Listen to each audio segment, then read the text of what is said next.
आप लोग मुझे नहीं जानते मैं कौन हूँ। मैं ठाकुर जसवंत सिंह की बेटी, मेरा नाम रेखा है और मैं कॉलेज की टीचर हूँ। मैं कॉलेज की चलती हूँ क्योंकि जब तक मैं कॉलेज नहीं जाऊंगी तब तक बच्चे लोग खेल कूद मचा रखेंगे। मैं कॉलेज की चलती हूँ। और ये आ गए विपिन टेंट हाउस मुसाफिर खाना निवासी। इस फिल्म पे 20 रुपए का स्पेशल पुरस्कार पारित किया था।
माय गॉड, ये नौजवान और रास्ते में पड़ा है।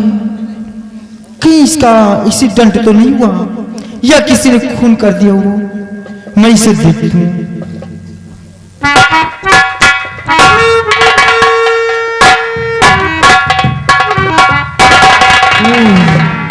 क्या भगवान, इसके तो बहुत जोर से बुखार है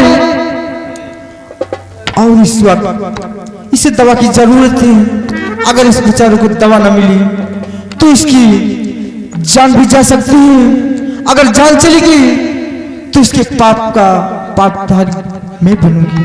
मैं इसे देखती हूँ।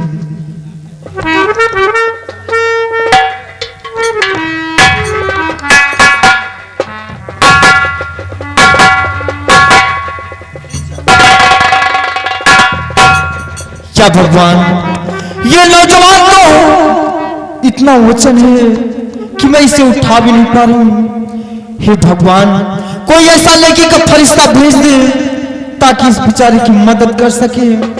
और इस वक्त मैं इसकी कोई मदद नहीं कर सकती हूँ। मैं कॉलेज को चलती हूँ।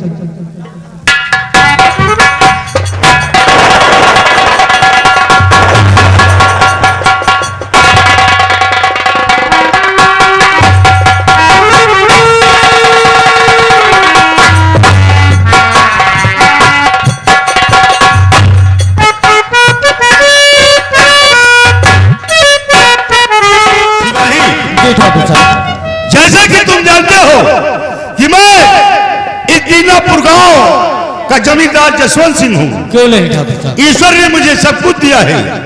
धन दौलत इज्जत शोहरत हर तौर से मुहैया किया है जी। और इतना ही नहीं, ईश्वर ने मुझे एक बेटी भी दिया है जिसका नाम रेखा है जी। लेकिन सिपाही, मेरी बेटी रेखा अभी तक वो कॉलेज से वापस नहीं आई है। हम अपनी बेटी का थोड़ी देर इंतजार करते हैं।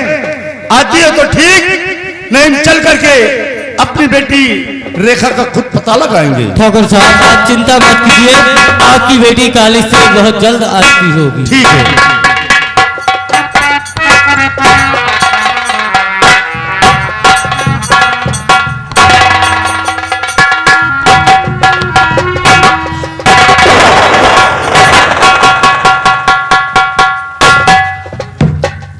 अरे बेटी रेखा, ये लड़का कौन है जो उठाकर तू अपनी हवेली लेकर आई है?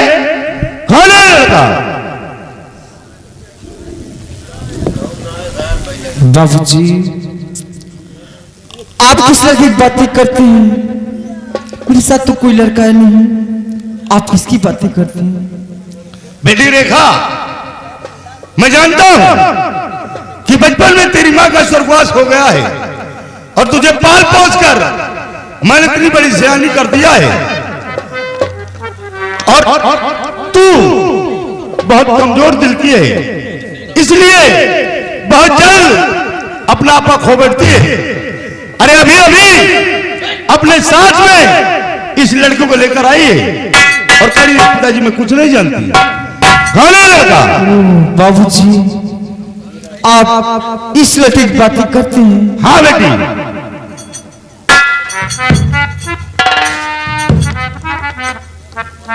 बाबूजी, जब मैं कॉलेज जा रही हूँ तो ये लड़का तो रास्ते में पड़ा था। क्या रास्ते में पड़ा? हाँ बाबूजी, और जब मैंने इसे देखी तो इसके बहुत जोर से बुखार था और जब मैं इसे उठाना चाहिए तो ये इतना वजन था कि मैं तो इसे उठा भी नहीं पाई। मैं तो इसे छोड़कर अपने कॉलेज को चली गई। ना जाने कैसे है, मुझे कुछ नहीं मालूम। बेटी रेखा, खैर कोई बात नहीं, कोई भी राय हो, लेकिन इस बच्चे के साथ तूने बहुत बड़ा उपकार किया है। हाँ बाबूजी, जो उठाकर तू अपनी हवेली लेकर आई। बेटी तुम घबराओ नहीं, इस बच्चे को मैं अभी देखता हूं।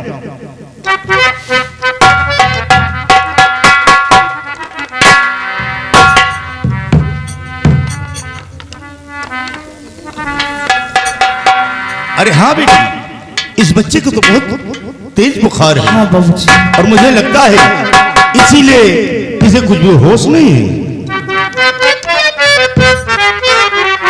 और ये बेटी कहीं गम का मारा हुआ है,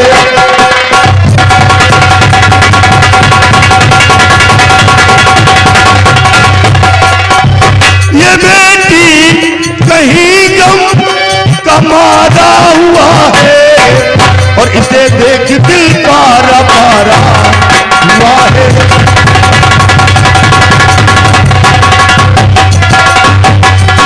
अभी मैं बुलाऊं किसी डॉक्टर को और हो जाएगा ठीक, दिल कह रहा है।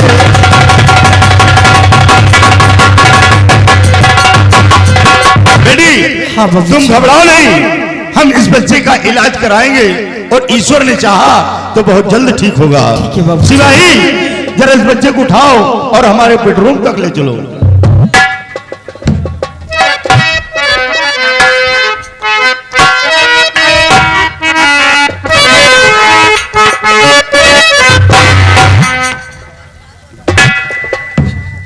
सिपाही जी, ये बच्चा किसी संपन्न घराने से ताल्लुकात रखता होगा। क्यों नहीं बाबू साहब? अब हम सबसे पहले इस बच्चे को डॉक्टर के पास ले जाएंगे और इसका इलाज कराएंगे और जब इसे होश आएगा तो मैं इसे जानकारी करूंगा कि ये बच्चा कहां का रहने वाला है। बहुत अच्छी बात। आओ हम चलते हैं डॉक्टर के पास। चलिए बाबू साहब।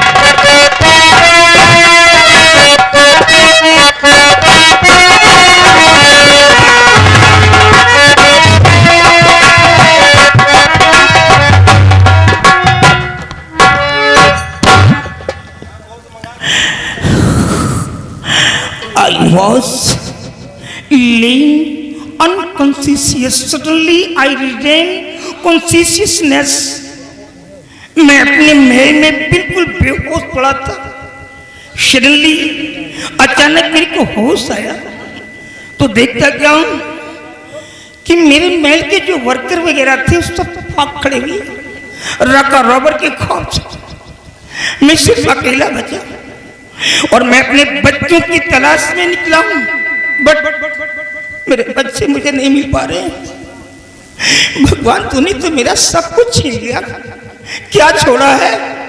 अरे कम से कम मुझे मेरे बच्चों को तो मिला दे, और ये भी नहीं कर सकता है तो क्यों जिल्लत की जिंदगी मेरे को जिला रहा है? मुझे भी उठा ले इस दुनिया से, मैं ऐसी जिंदगी नहीं जीना चाहता, या तो मेरे बच्चों को मुझसे मिला दे।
नगराज सिंह जो आज मैं इस हालात में आ गया हूं।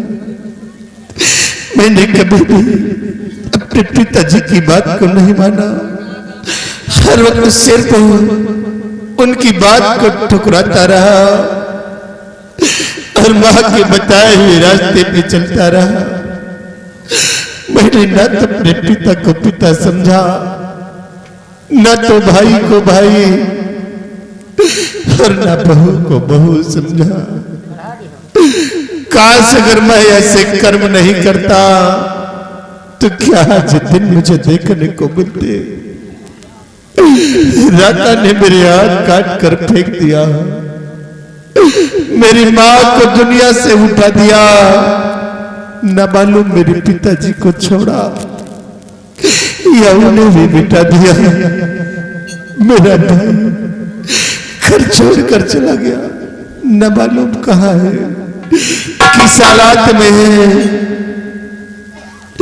आज 3 दिन हो गए, किसी ने एक टुकड़ा रोटी तक मुझे नहीं दिया।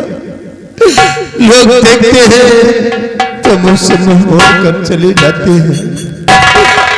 कहाँ जाऊं, कौन है मेरा इस संसार में जो मेरा सहारा देगा। मां कहाँ है तू? देख तू तो दुनिया से चली गई, लेकिन आज मेरी क्या हालत हो गई है मां। मुझे भी अपने पास बुला ले मां। मैं ऐसी अपाई की जिंदगी जीना नहीं चाहता, मुझे भी ले चल। चलो किसी बस्ती की तरफ, किसी से फरियाद करूं, शायद किसी पे रहम आ जाए और एक टुकड़ा रोटी मुझे दे दे।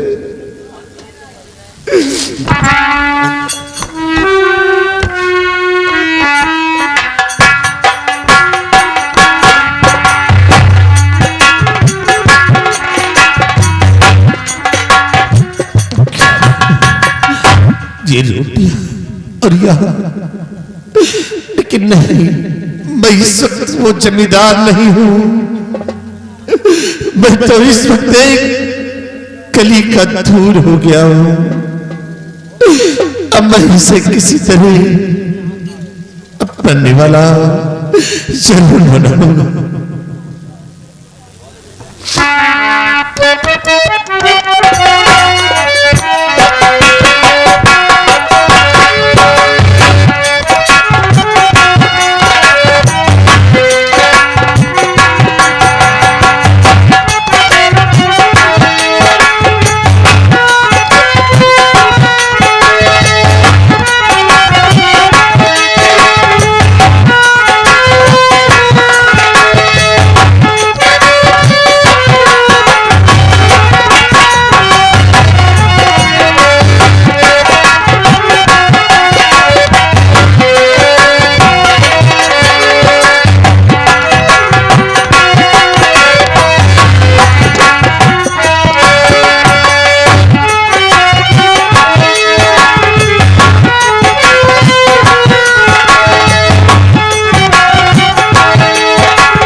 चलने में भी असमर्थ होता जा रहा हूं।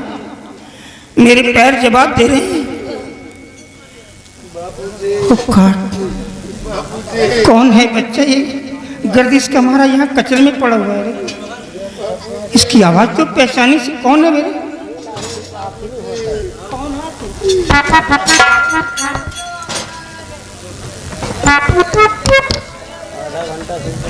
ये तो मेरा बेटा है, और इतने बड़े जमींदार का बेटा आज कचरे में पड़ा झूठी रोटियों को मुंह से उठा के खा रहा। उठ जा बच्चा, उठ जा, उठ मेरे लाल।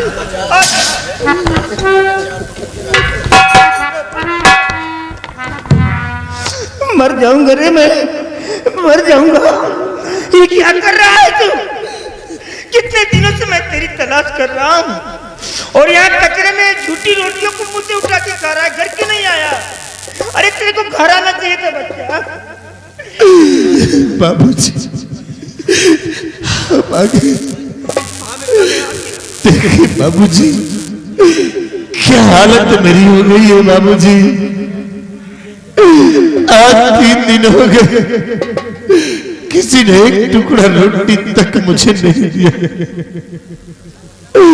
आप तो मेरे पिता हैं, कम से कम आप तो मेरे हालात पे तरस खाइए और अपने हाथों से मुझे खाना खिला दो। मेरा बेटा भूखा प्यासा मर रहा है। किस काम की है मेरी दौलत, किस काम की जागीर है?